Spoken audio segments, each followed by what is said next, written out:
When you think of Ukraine, you're probably thinking of war with Russia. But what if I told you that Ukraine was the reason for a disaster that affected a massive portion of the northern hemisphere, and leaving the city of Pripyat abandoned for the next 20,000 years? Well, a disaster this devastating must have had something to do with war or maybe a natural disaster. Well, not exactly. And if you are still wondering, yes, it was us, the humans' fault, entirely. Our Earth is developing more and more through technology, and the demand of electricity has increased tremendously over the years, and ways to produce energy becomes more diverse, efficient, and dangerous.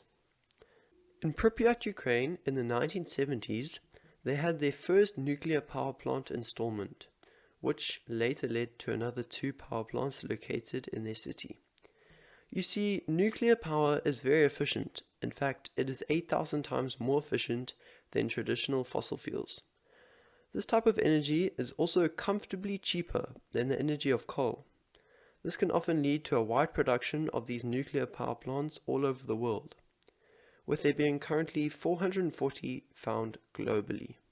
Well, if nuclear energy is so efficient and cheap, why isn't it the staple source of energy in every country? Well, you see, nuclear power plants use fission to produce massive amounts of heat, which turns water into steam and then propels a turbine and creates electricity. Fission is when an atom is split apart, which creates energy. But in nuclear power plants, uranium is preferred during fission, as it creates a lot more energy. But the problem with uranium is that it is extremely dangerous to humans. Uranium is basically a bunch of toxic chemicals that are lethal to humans, and when inhaled, it can destroy the liver and be the cause of lung and bone cancer. Now you know a bit more about nuclear power plants, but what happened in 1983? Pripyat decided it would be a good idea to build another nuclear power plant. This would be their fourth and final one. During the construction of the fourth power plant, the assembly and design of the building was poor, but not recognizable, so they knew nothing about it. And it didn't take long before the nuclear reactor in Unit 4 overheated and blew up. What seemed to be a minor city disaster stretched out, infecting the most of Europe and Russia with the radioactive chemicals released by the uranium byproduct of the nuclear power plants. It sounds like it wasn't a very big problem, because it was just a few little chemicals in the air, so what?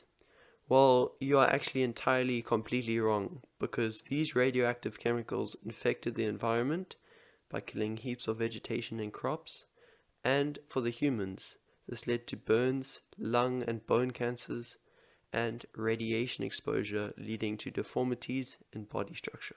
And on the 26th of April, 1986, after the power plant exploded, the entire population of Pripyat was shook and didn't know what had happened. The chemicals were beginning to spread across the city, and the people of Pripyat had to evacuate. People of the city had to leave their belongings there and get out of the city as fast as they could, leaving the city of Pripyat a graveyard. Scientists have estimated, due to the heavy exposure to the radioactive chemicals, Pripyat will now be radioactively infected for another 20,000 years. Thanks so much for watching my videos. It means the world to me. And if you like and subscribe, I would really appreciate it, as it helps me reach my goal of 500 subscribers by the end of this year. And again, thank you for watching, and see you in the next video.